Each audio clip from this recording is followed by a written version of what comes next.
ఇవాళ తాను లేడు అన్న సంగతి కూడా మర్చిపోయి తన తరపున మాట్లాడేవారు ఎవరు లేరు అన్న సంగతి ఇవాళ తలుచుకుంటేనే బాధ అనిపిస్తుంది. తాను లేడు అని ప్రతి గుండెలో కూడా బతికే ఉన్నాడని తన మీద అబద్ధాలు చెబుతున్నారు, తన మీద బురద జల్లుతున్నారు, కుళ్ళు కుతంత్రాలు పడుతున్నారు. ఇవాళ ప్రతిపక్షం గురించి పక్కన పెడితే ప్రతిపక్షంకు కొమ్ము కాస్తున్నా ఆ రెండు పత్రికలను పక్కన పెడితే సొంత పార్టీలో కూడా ఇవాళ కుళ్ళు కుతంత్రాలు రాజ్యాలు ఎదుగుతున్నాయంటే ఇవాళ నేను చెప్పకపోతే బాగుండదు. కానీ మొన్న అయితే నా పక్కన ఉంది సురేఖమ్మ గురించి చెప్పాలంటే, అమ్మటి రంభాల గురించి చెప్పాలంటే,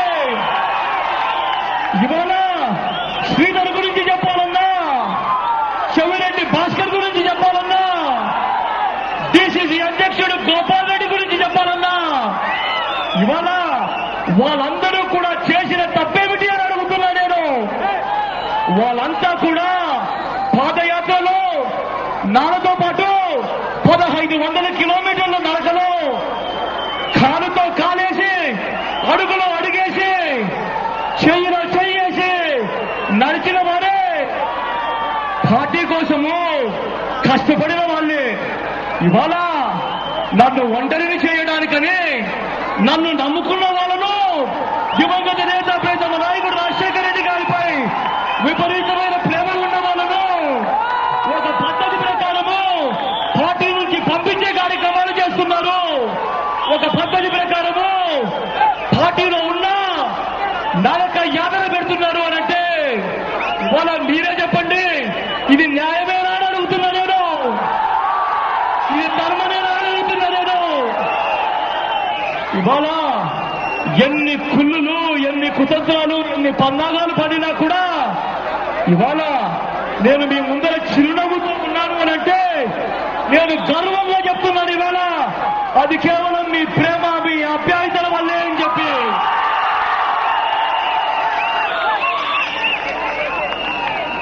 ఇవాళ శిశుపాలన పాపాలు పండినట్టుగా వీళ్ళ పాపాలు పండినప్పుడు, నా సహనం సహించినప్పుడు రాజశేఖర రెడ్డి గారిని, దివంగత నేత ప్రీతమ నాయకుడు రాజశేఖర రెడ్డి గారిని ప్రేమించే ప్రతి గుండె చప్పుడు కూడా ఒకటవుతుంది.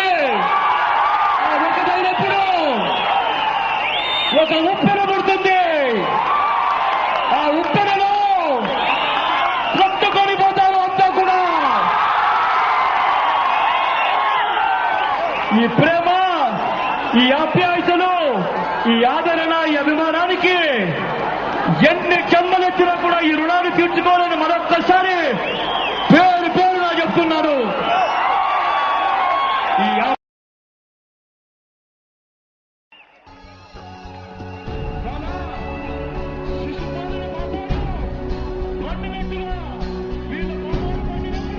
మీలో ఒక లీడర్ని చూస్తున్నాను సార్.